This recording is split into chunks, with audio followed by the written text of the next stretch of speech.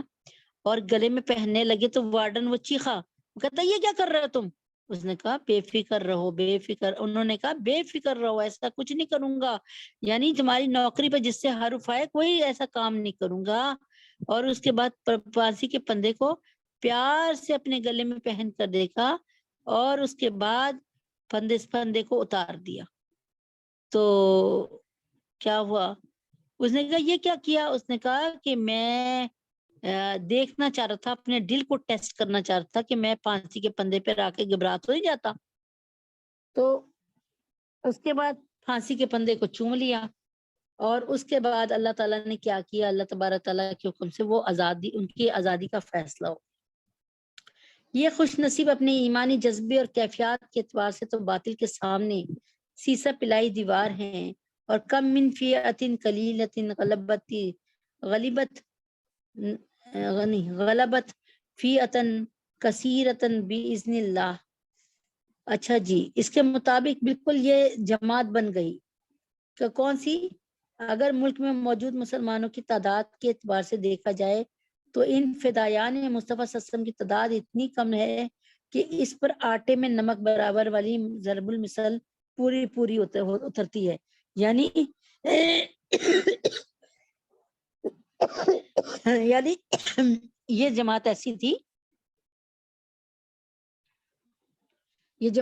تھی کہنے کو مٹھی بھر تھی، لیکن اللہ تعالیٰ کے اور نبی پاک صلی اللہ علیہ وسلم کی محبت سے سرشار تھی. اچھا، فرمایا کہ بندہ اس افسوسناک صورتحال پر مسلسل سوچتا رہا کہ لوگوں کا دھیان اس طرف کیوں نہیں ہے، اور لوگوں کے احوال بھی سامنے آتے رہے، جن سے یہ نتیجہ اخذ کیا کہ آج کا مسلمان اپنے نبی پاک صلی اللہ علیہ وسلم کو مانتا ضرور ہے لیکن نبی اکرم صلی اللہ علیہ وسلم کو پہچانتا نہیں ہے.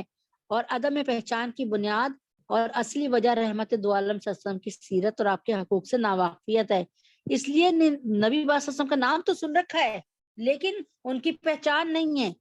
ان کی پہچان تب ہوگی جب ہم اپنے تمام اعمال نبی پاک صلی اللہ علیہ وسلم جیسے کر لیں گے. اور عدم پہچان کی بنیادی اور اصل وجہ رحمت دو عالم صلی اللہ علیہ وسلم کی سیرت اور آپ کے حقوق سے ناواقفیت ہے کہ ہم ان کی سیرت ہی نہیں پڑھتے. اس لیے گزشتہ چند سال سے رحمت دو عالم صلی اللہ علیہ وسلم کی سیرت پڑھنے، سمجھنے کی ضرورت اور افادیت یعنی فائدے کو اور نبی پاک صلی اللہ علیہ وسلم کے امتیوں پر حقوق کے حوالے سے گفتگو کو تحفظ ختم نبوتی کا حصہ قرار دیا گیا. ان بیانات پر لوگوں کے تاثرات سے اندازہ ہوتا رہا کہ اگر مسلمان سیرت طیبہ اور حقوق مصطفیٰ صلی اللہ علیہ وسلم سے آشنا ہو جائیں کہ نبی پاک صلی اللہ علیہ وسلم کا اللہ کے یہاں کیا رتبہ ہے اور ان کی سیرت کیا تھی، مسلمانوں کی سیرت کیا ہونی چاہیے، تو جہاں اس کا کردار بدل جائے گا وہیں حقوق مصطفیٰ کی ادائیگی آسان ہو جائے گی. اور یہی بندے کی دلی چاہت اور تمنا ہے کہ ہر امت اپنے مہربان نبی پاک صلی اللہ علیہ وسلم سے ایسا والہانہ عشق، عاشقانہ اور فدایانہ تعلقات قائم کریں کہ اسے نبی اکرم صلی اللہ علیہ وسلم کے تمام حقوق کی ادائیگی پر اس کو وہ مجبور کر دے. اور حق بھی یہی ہے کہ رحمت دو عالم صلی اللہ علیہ وسلم کے امت پر حقوق صرف اظہار ایمان تک محدود نہیں ہے، بلکہ زبان، دل، اعضاء سب پر حقوق ہے، اور وہ حق ختم نہیں ہو سکتے بلکہ قیامت تک باقی رہیں گے. جیسے کہ حافظ ابن تیمیہ رحمہ اللہ نے فرمایا ہے، اللہ تعالیٰ نے آپ جناب صلی اللہ علیہ وسلم کے کئی حقوق مسلمانوں پہ لازم کیے جن کا تعلق دل، زبان اور اعضاء کے ساتھ ہے.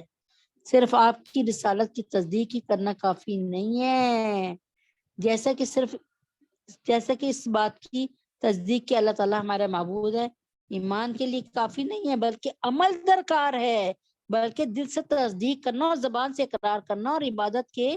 اعمال کرنا، یہ سب توحید کے عقیدے کے لیے لازم و ضروری ہے، صرف ایمان لے آنا نہیں. اس کے پھر دیکھیں نا، دائرہ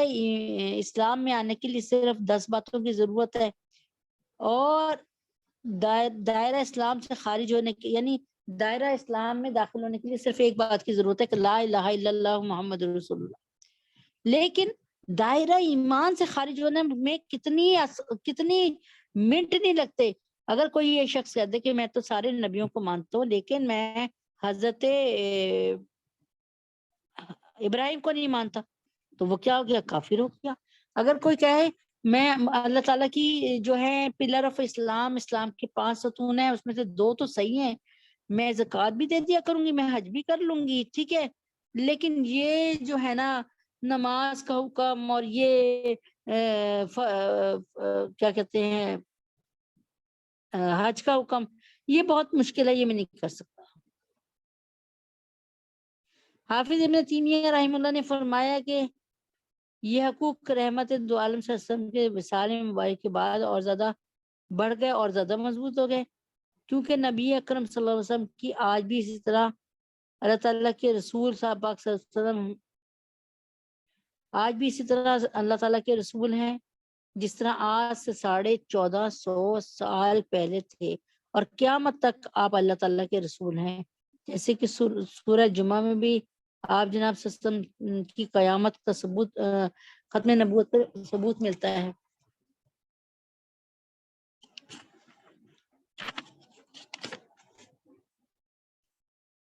اور آپ ان پچھلے لوگوں میں بھی مبعوث ہیں جو ابھی ان تک ان صحابہ کرام سے نہیں ملے، اور اللہ غالب ہے جو چاہے کر لیتا ہے۔ یہاں پہ اللہ تعالیٰ نے ایک سورت کا ہے ترجمہ ہے، اور آپ ان پچھلے لوگوں میں بھی مبعوث ہیں جو ابھی تک ان صحابہ کرام سے نہیں ملے، اللہ تعالیٰ غالب ہے جو چاہے کر لیتے ہیں، اور جو چاہے اور جو کرتا ہے اس میں حکمت ہوتی ہے، اور ہمیشہ کی رسالت اللہ تعالیٰ کا خصوصی فضل ہے، اللہ تعالیٰ دیتے ہیں جس کو چاہتے ہیں، اللہ تعالیٰ بہت بڑے فضل والے ہیں۔ بس یہی اس کتاب کی تالیف و ترتیب کا سبب ہے کہ اللہ تعالیٰ سے امید ہے کہ اس کتاب کے پڑھنے والے کا رحمت دو عالم سے محبت اور عقیدت کا مضبوط تعلق جو ہے ہمیشہ کے لیے قائم ہو جائے گا، اور اپنے آقا و مولا حضرت محمد صلی اللہ علیہ وسلم کے لیے بہت کچھ کرنے کے جذبے سے وہ شخص سرشار ہو جائے گا۔ تو انشاءاللہ العزیز اللہ تبارک تعالیٰ کے حکم سے یہ تو اللہ نے چاہا تو اللہ کے حکم سے قیام جب تک زندگی ہے ضرور سلسلہ چلے گا، اس کے بعد اللہ تعالیٰ ہی کوئی ایسی بندوبست فرمائے گا جو اس سلسلے کو آگے بڑھائے گا انشاءاللہ تعالیٰ۔ تو یہاں پر جو ہے یہ ایک چیز شروع کر دیتے ہیں کہ نبی اکرم صلی اللہ علیہ وآلہ وسلم جو ہیں انہوں نے ہم سے کس قدر محبت کی، وہ کس طریقے سے ہم سے پیار کرتے تھے۔ اما عائشہ صدیقہ رضی اللہ عنہا فرماتی ہے کہ میں نے ایک بار عرض کیا، حل اتا علیک یوم کان اشد من یوم احد، یا رسول اللہ صلی اللہ علیہ وسلم آپ پر کیا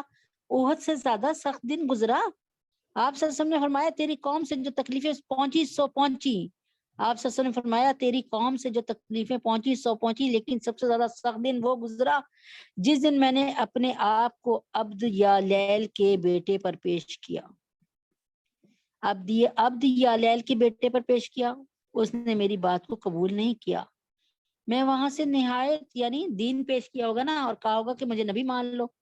تو اس نے انکار کر دیا ہوگا، میں وہاں سے نہایت غمگین اور رنجیدہ واپس آیا، مقام کرن الصالب میں پہنچ کر کچھ افاقہ ہوا، یعنی جو دل ٹوٹا تھا نا اس میں تھوڑا سا سکون آیا، یقیناً جو یکایک جو سر اٹھایا تو کیا دیکھتا ہوں کہ ایک ابر مجھ پہ سایہ کیے ہوئے ہے، اور اس میں جبریل امی علیہ السلام موجود ہیں۔ جبریل علیہ السلام نے وہیں سے مجھ کو آواز دی کہ آپ کی قوم نے آپ کو جو جواب دیا وہ اللہ رب العزت نے سن لیا ہے، اس وقت اللہ نے آپ کے پاس ملک الجبال یعنی پہاڑوں کے فرشتے کو بھیجا ہے تاکہ آپ اس کو جو چاہیں وہ حکم دے دیں، یعنی آپ چاہیں تو ان کو حکم دے دیں کہ دونوں پہاڑوں کو آپس میں ملا دیں اور یہ پیس کے رکھ دیں، ان سب کو ان سے بدلہ لے لیں۔ اتنے میں ملک الموت، اتنے میں ملک الجبال یعنی پہاڑوں کے فرشتے نے مجھ کو آواز دی اور مجھ کو سلام کیا اور یہ کہا، اے محمد صلی اللہ علیہ وسلم مجھے آپ کے پاس بھیجا ہے، میں ملک الجبال ہوں، پہاڑوں کا فرشتہ ہوں۔ جبل کہتے ہیں پہاڑ، ایک پہاڑ کو جبال، بہت سے تمام پہاڑ میرے تصرف میں ہیں، سارے پہاڑ میرا کہنا مانتے ہیں، آپ جو چاہے مجھے حکم دیں، اگر آپ حکم دیں تو ان دونوں پہاڑوں کو ملا دوں جس سے تمام لوگ پس کے رہ جائیں، ختم ہو جائیں کہ انہوں نے ان کے سامنے آپ نے دین پیش کیا اور انہوں نے آپ کو آپ کی بات نہیں سنی اور آپ کی طرف آنے سے انکار کیا۔ آپ نے فرمایا بل ارجو ان یخرج اللہ من اصلابہ من یعبد اللہ وحدہ لا یشرک بہ شیئا.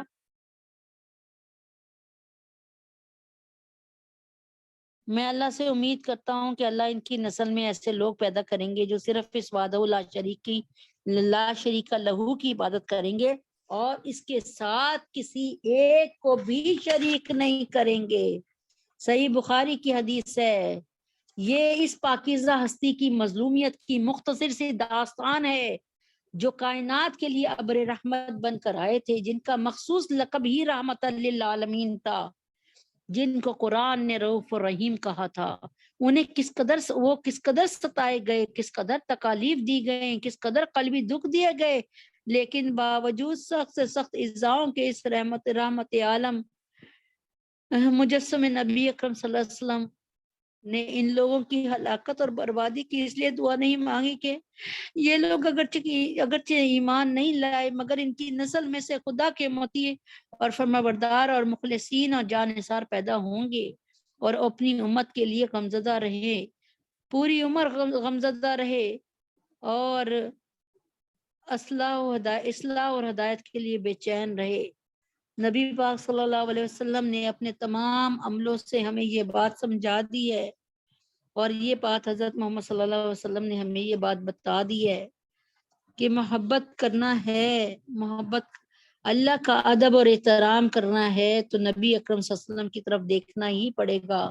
کہ یہ ہمیں نبی اکرم صلی اللہ علیہ وسلم سے ہی طریقہ ملے گا. اور اگر اللہ تبارک تعالیٰ کے حکم سے ماں کی محبت سے بڑھ کر کوئی محبت دیکھنی ہے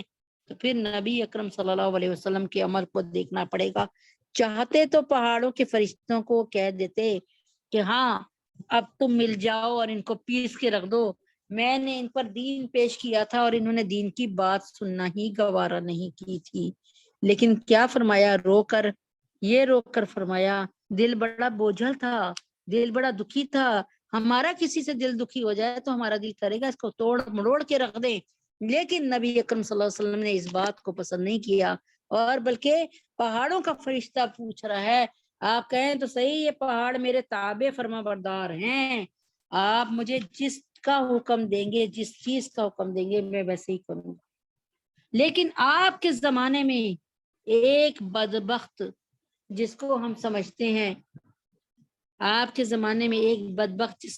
جس کو لوگ، جس کے ماننے والے دندناتے پھر رہے ہیں اور ہماری صحت پہ کوئی اثر نہیں پڑ رہا. سلسلہ شروع کیا ہوا اسی سلسلے کو لے کر میں آگے بڑھ رہی ہوں کہ ایک جگہ قادیانیت کو بھی تھوڑا سا بیان کر رہی ہوں نا. میرے ہاتھ میں ہے کتاب احمدیت اسلام کیوں نہیں ہے. ایک جگہ یہ مرزا قادیانی کہتا ہے محدث کا حمل نبی پر جائز ہے، یعنی کہہ سکتے ہیں محدث نبی کے محدث نبی. یعنی اس کو تھوڑا سا سمجھیے گا، اس نے بہت بکواس کی اور گپے ماری ہیں. آئینہ کمالات اسلام روحانی خزائن جلد نمبر 5 صفحہ نمبر 238. مرزا نے جب اس طرح کی عبارات اپنی کتابوں میں نقل کی تو علماء اسلام نے بڑی شدت کے ساتھ اس کی مخالفت کی. لوگوں کو، علماء اکرام کو پتہ چل چکا تھا کہ یہ جھوٹا نبی بننا چاہ رہا ہے. پہلے تو علماء اکرام اس کا ساتھ دے رہے تھے نا، پہلے تو نواب بھوپال اور ملکہ بھوپال کی ملکہ اور دوسری ریاستوں کی ملکہ، مسلمان ریاستوں کی ملکہ ان کا ساتھ دے رہی تھی. لیکن اب ان کو سمجھ آ گیا تھا کہ یہ ایک فتنہ ہے، فتنہ بس. اور کہا کہ اس شخص نے نبوت کا دعویٰ کر دیا ہے. اس مخالفت کو کم کرنے کی غرض سے مرزا صاحب نے جو انداز اپنایا، اب مرزا نے ایک اور کینچلی بدلی. جب مرزا کا علماء دین نے سمجھ لیا نا کہ یہ تو اب کیا کر رہے، یہ کہہ رہے یہاں پر یہ محدث ہوتے ہوتے، یعنی یہ کیا یعنی پہلے تو یہ یوں کر رہا تھا نا. ایک مثال سمجھاتی ہوں میں آپ کو. پہلے تو نبی پاک صلی اللہ علیہ وسلم کی حدیثیں بیان کر رہا تھا، نبی پاک صلی اللہ علیہ وسلم کو صرف نبی مان رہا تھا، اور بعد میں اس نے کیا کہنا شروع کر دیا کہ جو بات، جو نبی پاک صلی اللہ علیہ وسلم کی حدیث جو میری بات سے ملے گی وہ حدیث ہے، اور جو نبی پاک صلی اللہ علیہ وسلم کی حدیث میری بات سے نہ میچ کرے اس کو نعوذ باللہ وہ حدیث نہیں ہے. نعوذ باللہ ثم نعوذ باللہ اس نے لکھا کہ وہ ردی کی ٹوکری میں ڈال. تمام مسلمانوں کی خدمت میں یہ عرض ہے کہ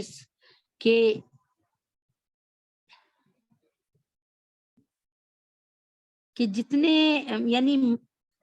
کیسے میں آپ کو یہ سمجھاؤں کہ اس کے کیسے کیسے دعوے ہیں. ایک جگہ لکھا اس نے، اب دیکھیے نا اس کی نیت چینج ہو رہی ہے. ایک جگہ لکھا اس نے کہ مجھ سے یہ نہیں ہو سکتا کہ میں نبوت کا دعویٰ کروں اور اسلام سے نکل جاؤں اور کافروں کی جماعت میں مل جاؤں، جا ملوں. یہ بھی ایک بات لکھ رہا ہے. تو کہنے کا صرف بتانے کا یہ مطلب ہے کہ اللہ تبارک تعالیٰ معاف کرے. یہ مرزا روز ایک نئی بات کرتا، یعنی اور پہلے تو اس نے اللہ تعریفیں کی اور ہر چیز میں یہ کہے کہ نبی اکرم صلی اللہ علیہ وسلم کا بہت رتبہ ہے، بہت نبی پاک صلی اللہ علیہ وسلم کا بہت اعلیٰ رتبہ ہے، اور نبی پاک صلی اللہ علیہ وسلم کا بہت جو ہے وہ بہت نبی پاک صلی اللہ علیہ وسلم کا مقام ہے. لیکن اس کے بعد کیا ہوا؟ آہستہ آہستہ آہستہ آہستہ اس نے جو ہے اس نے ایک حرکت یہ کی کہ آہستہ آہستہ نبی ہونے کا دعویٰ کر دیا. اور نبی ہونے کا دعویٰ تو چلو ایک الگ سے بات ہے، نبی پاک صلی اللہ علیہ وسلم کی توہین کرنی شروع کر دی. جیسے پہلے اس نے یہی کہا کہ نبی محمد صلی اللہ علیہ وسلم کا بہت رتبہ ہے اور وہ آخری نبی ہیں، اور اس کے بعد نبی ہونے کا جب دعویٰ کیا تو ساتھ میں یہ بھی کہہ دیا کہ میں نبی سے، محمد صلی اللہ علیہ وسلم سے افضل ہوں، اکمل ہوں، قوی ہوں اور شدید ہوں. اور یہ بھی کہہ دیا کہ آسمان پر سب نبیوں کے تخت رکھے گئے اور اس میں سب سے اعلیٰ اور عرفہ یعنی سب سے بلند تخت میرا تھا. اور اس نے یہ بھی بکواس کی کہ بہت سے نبی یعنی تمام نبی میری جو ہے نعوذ باللہ میری جیب میں ہے. اس طرح کی بہت سی بکواسیات، اس کی توہینات موجود ہیں. بتانا صرف یہ چاہتی ہوں کہ یہ تمام حوالوں کے ساتھ ایک بات، اصل میں اس نے 23 سال جو ہے نا 23 سال اتنی یعنی عربی وغیرہ سیکھی، اتنی اس نے جو ہے وہ اس پر وہ عبور حاصل کرنے کی کوشش کی. یہ اور بات ہے کہ جو حدیثیں اس نے اپنی خود بنائی ہیں اس میں بڑی غلطیاں ہیں جو علماء اکرام نکال رہے ہیں اس کی غلطیوں کو. لیکن بات صرف یہ کہ وہ اتنی گہری باتیں ہیں کہ آپ کی اور ہماری سمجھ میں نہیں آنے کی. تو دل تو یہی کرتا ہے، لیکن بات یہ ہے کہ اس میں جب وہ سمجھ نہیں آئیں گی تو اس کا لب لباب ہی بیان کر سکتے ہیں صرف. اور وہ لب لباب یہی ہے کہ اس نے پوری یعنی اب میں آپ کو بتا رہی ہوں کہ ایک نہیں بلکہ جب سے اس نے یہ نبوت کا دعویٰ کیا 1901 میں، اس سے پہلے بہت سے لوگوں کو اندازہ ہو گیا تھا کہ یہ جھوٹا نبی، یہ جو ہے نبی اکرم صلی اللہ علیہ وسلم کی سیٹ کو سنبھالنا چاہ رہا ہے، یعنی یہ نبوت کا دعویٰ کرنا چاہ رہا ہے. لیکن اس سے پہلے اس نے بہت سے لوگوں کی ہمدردیاں حاصل کر لی. اس نے 22 سال اسی جھوٹا نبی بننے پر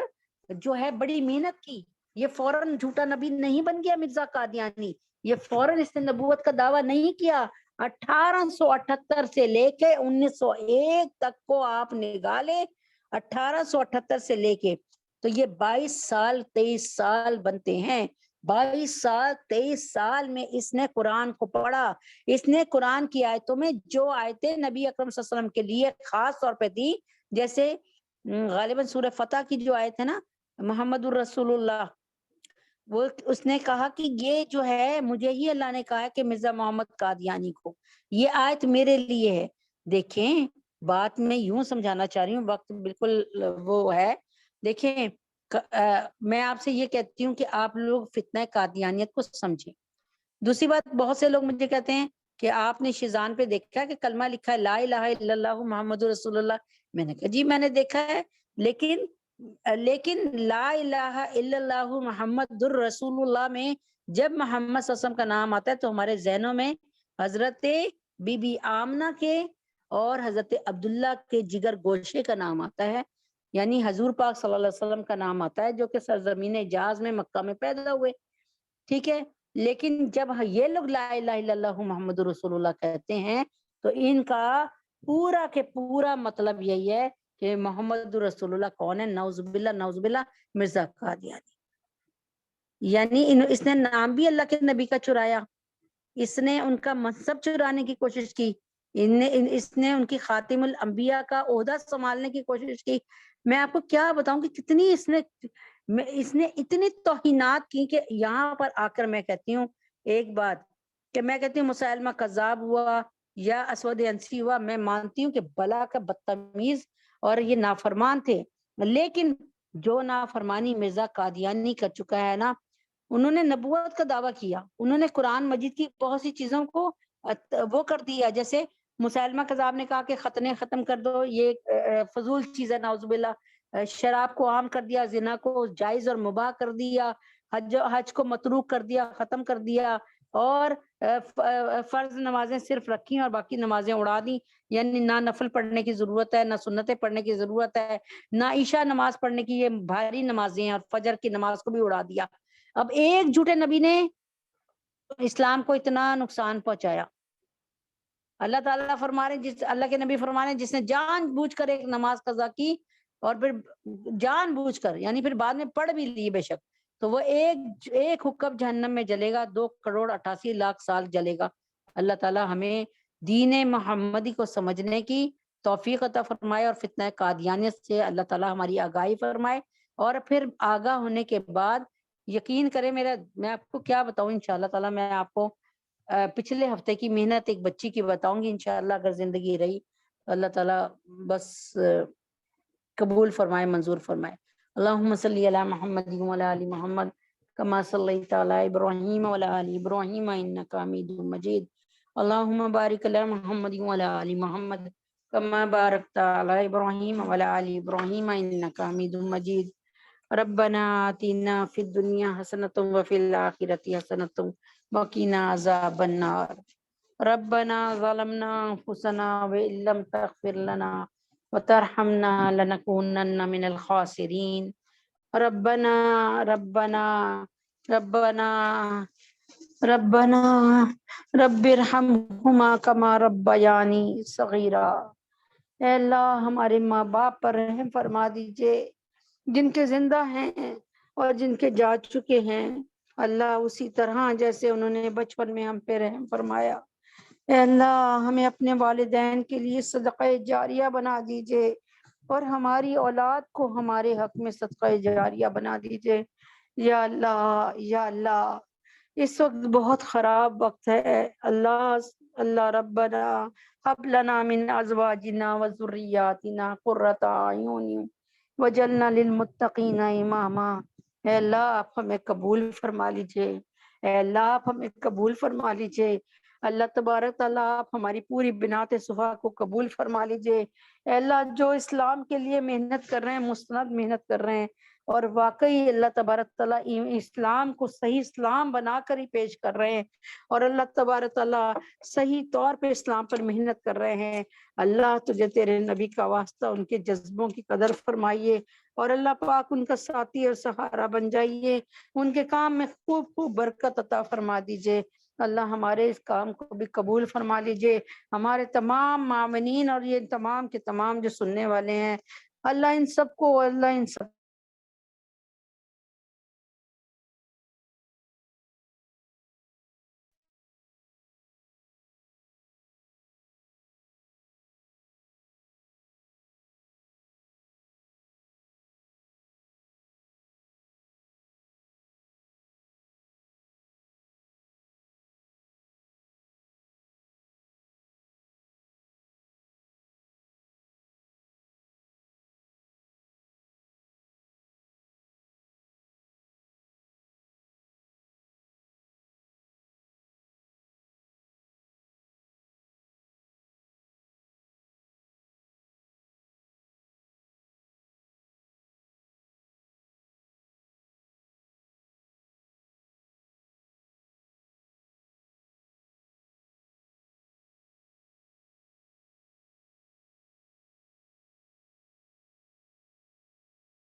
نہیں میں رہے آپ